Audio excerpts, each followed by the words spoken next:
Ou muito, muito, muito, muito. Imagina você balear um cachorro e de repente ver aquilo se transformar numa pessoa. É muito complicado um negócio desse. Há casos aqui no Brasil, há um caso que, se eu não estiver enganado, foram 4 ou 6 homens que no Nordeste ou no Norte do Brasil, eles mataram um cara que ele era suspeito de ser um lobisomem. Parece que até tiraram a cabeça do cara. E eles foram parar na justiça, né? Porque foi um homicídio. Então acabou que os elementos lá foram julgados e condenados. Né? Mas por quê? Porque você tira a vida de uma criatura e quando vai ver é um ser humano. Né? Esse é o grande problema. Então, legalmente, né, é um ser humano.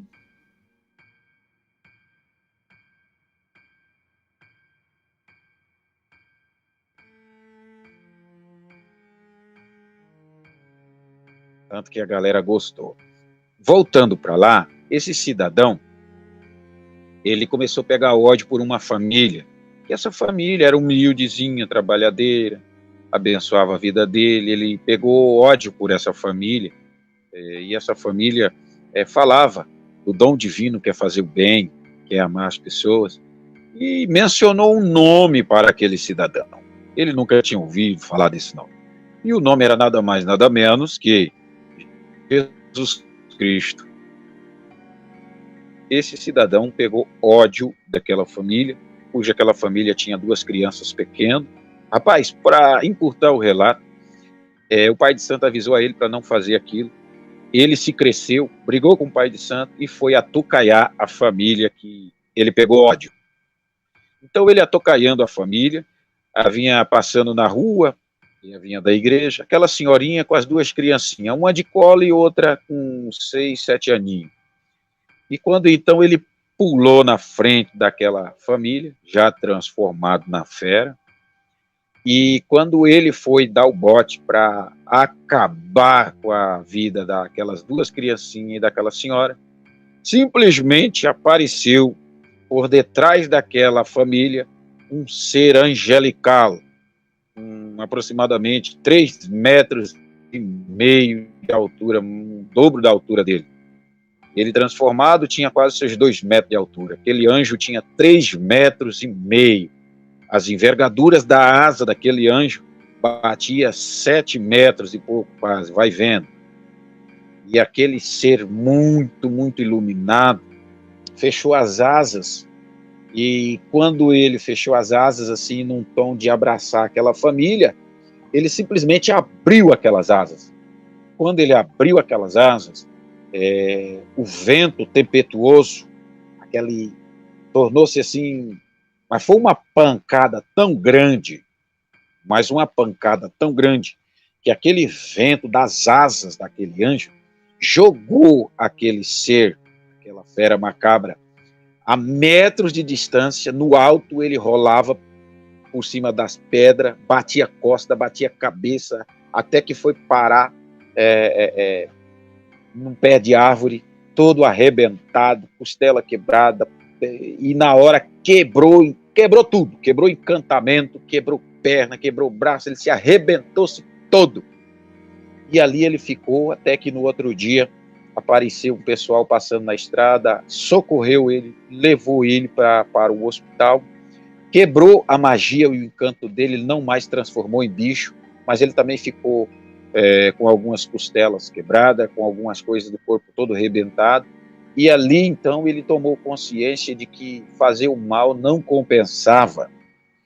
E segundo essa história eu relato, ele mora até hoje em Piracicaba, e hoje ele faz a obra da piedade. Ele não é nem uma coisa nem outra, ele se deliberalizou a fazer a obra da caridade e ajudar as pessoas, e esqueceu aquela história de se transformar em fera maligna. Aquele homem que tinha ódio, que tinha maldade no coração, transformou-se em caridade, levando cesta básica às pessoas carentes, ajudando pessoas de lares que não tinham família. Vocês estão entendendo a gradualidade desse relato. Então, para mim, Márcio, galera, esse foi o maior, até hoje, o maior relato que eu tive no canal, devido aos outros vários muito bons, mas esse, cara, marcou, né? Sensacional.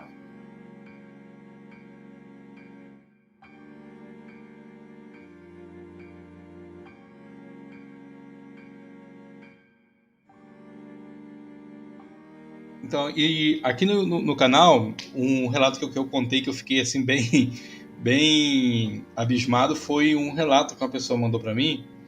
Eu não lembro, eu não vou, graças a Deus eu não vou lembrar o nome dela, porque ela pediu para não identificar, mas eu usei um nome fictício que ela colocou, que ela disse que ela estava na casa da avó dela e o lobisomem, ela estava tomando tava com as amigas, né, numa reunião, aquele clube da Luluzinha que as meninas fazem, né, quando são adolescentes e tal, né, e ela disse que estavam lá vendo televisão, em um certo momento viram um vulto na cozinha, uma das amigas viu um vulto passar pro lado de fora e foi comentar com elas, tal, elas acharam que era brincadeira, tal, mas aí quando foram ver na câmera, viram aquele bicho peludo, grandão pro lado de fora.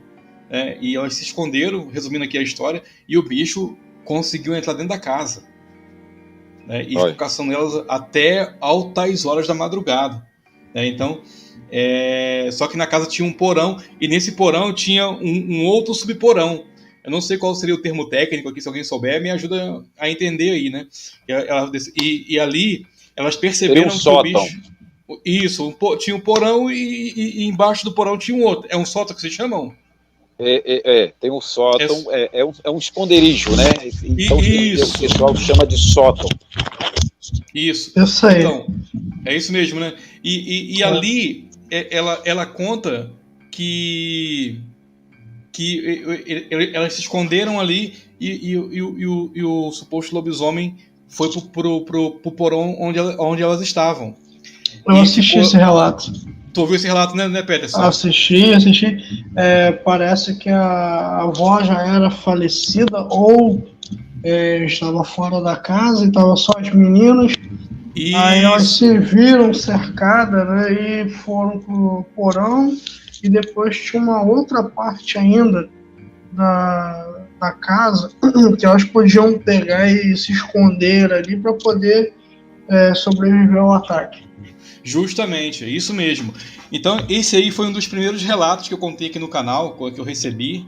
E assim, rapaz, foi o que mais... Tem outros relatos bons que eu recebi, mas esse eu achei muito impactante da questão da proximidade, né? Ou seja, o troço lá invadiu a casa das pessoas, meu.